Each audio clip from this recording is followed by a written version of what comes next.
북한 내 경제특구가 성공을 거두지 못하는 것은 주민과 격리된 고립화 정책 때문이라는 지적이 제기됐습니다. 북한 정부가 외자 유치 환경 조성과 향후 경쟁력을 키우기 위해 북한인들을 위한 경제특구를 먼저 조성해야 한다는 제안도 나왔습니다. 김영권 기자입니다. 영국 킹스 컬리지의 티오 클리머 연구원은 최근 워싱턴의 한미경제연구소 강연에서 북한의 경제특구가 29개에 달하는 것으로 집계했습니다.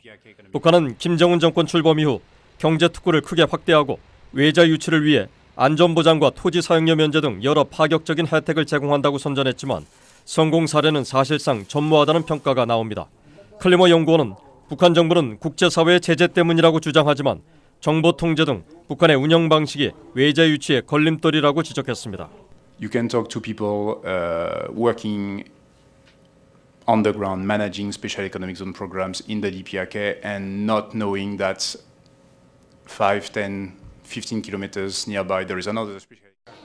또 특구 경영과 확대 등 중요 조치에 대해 일일이 중앙정부의 승인을 받아야 하고 책임 소재까지 불투명한 데다 기반 시설이 약한 환경도 투자 유치의 걸림돌이라고 설명했습니다.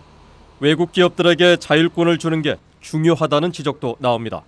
You can have control, enough control, but allow the foreign company to manage its own factory and to take away profits back home if they want to or reinvest them. That's fine. 또 회사가 북한 노동자들에게 임금을 직접 지불하는 투명성을 보장해야 외국 기업들의 신뢰를 더 얻을 수 있다고 말했습니다. 브라운 교수는 그러나 외국의 투자 유치는 물론 향후 외국 기업과의 경쟁력을 키우기 위해서는 북한 정부가 먼저 내부 개혁에 나서야 한다고 말했습니다. 조세균 전 국무부 대북정책특별대표는 경제 논리보다 체제 안전을 늘 우선시하는 북한 정부의 기존 정책을 어떻게 극복할지가 관건이라고 말했습니다. But I think their goal is really, with special economic zone, is how to have a developing economy that does not really infect other areas.